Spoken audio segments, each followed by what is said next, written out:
According to a survey from the charity Relate, 83% of Gen Zers, that's people aged between 16 and 24, feel anxious about turning 30 and feel pressure to reach certain life milestones. So it begs the question, is it time for young people to grow up?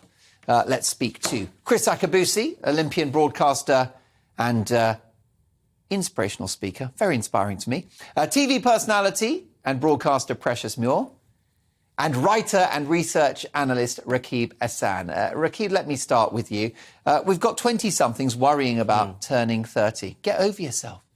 I think they're in a difficult environment, though, aren't they? I think even compared to when I was that sort of age, I think they're in a harsher economic climate.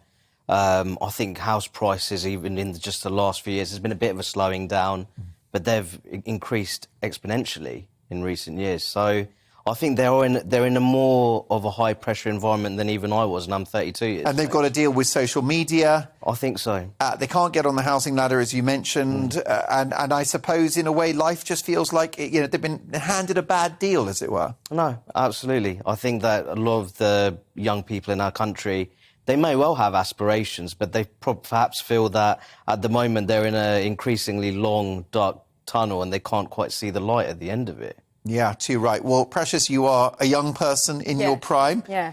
What do you think about how things are for young people? Because I'm sort of torn between the fact that they're a bit, from my estimation, slightly entitled and snowflakey. Yeah. On the other hand, they're paying exorbitant rents. Exactly. Meanwhile, mum and dad are living rent-free in a mortgage-free house. There you go. I mean, there's so much pressure, obviously, with the social media aspect of it all. I mean, you're trying to keep up with all these girls on Instagram and they're trying to portray this kind of lifestyle. And at the end of the day, you're trying to aspire to things that possibly they don't even have. Remember, social media and society portray this thing where people have all these luxuries and most of it's fake. So people need to get out of that mindset and stay in your own lane and kind of progress when you can. I know the pressure of being young and succeeding at everything you do, but then we've also got to take the aspect of maybe you shouldn't get married at 25 and have 3 kids. Maybe wait a little while and see where your life goes. I mean, I did that. I am young and I will always be 25, but I am a bit older now and I'm married at 25. To somebody who was in New York, and I lived there for 10 years. So you can imagine the pressure that I was under, thinking, at 25, I've got to be successful, I've got to be a great wife, I've got to have kids, and the pressure really, came down on me, and it was time to go, It was the end of a relationship after 3 years. So you had a bit of an early midlife crisis. I'm an only child, so I advanced very quickly in life. My parents were very, supportive, but they also said to me, you've got to progress and do things at an early age. I mean, I was signed to a model agency at 18 and flew to New York for 10 years. I mean, I literally grew up extremely fast. So now I'm kind of just taking a break and taking it easy a little bit because I really was on this accelerating career, trying to figure out, being an adult so quickly. And I feel like at 30, yes, we have these pressures and we have society telling us to grow up and be independent. But it's not necessarily the thing for everyone to do. I don't think being married, having kids is the be-all, end-all of life. Do young people have it tougher now, Chris? I think the challenge that we have today in our multicultural society is the loss of rites of passage.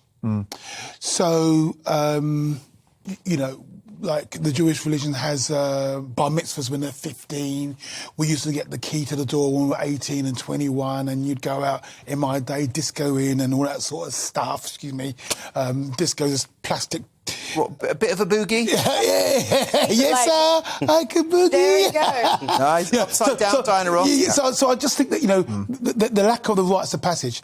However, for me, the 30s the 20s flew by. I was in Hespen before I'm 35. Yeah. And so I think that's one of the challenges that young people may have is not having these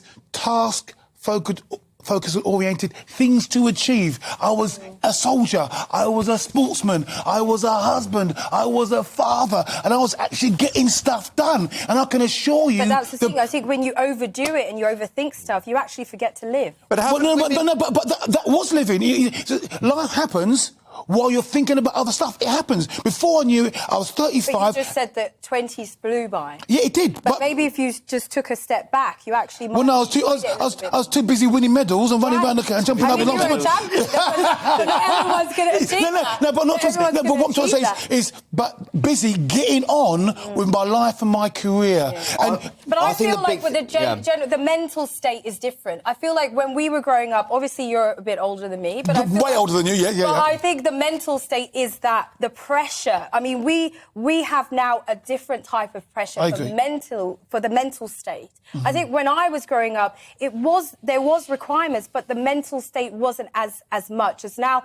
The younger generation deal with disorders of all kinds. Yeah. Now, you know, you name it, you claim it. I'll say one thing. I think that perhaps in recent times we've seen, for example, materialistic individualism really take root in society, and those sort of more social bonds have been lost. They've been eroded. So I think that what Precious said, and I think what Chris said, is basically if you actually focus on yourself. Set goals for yourself. Don't forget about what people are posting on Instagram. Exactly. Because a lot of what they're posting isn't actually rooted in reality to begin with.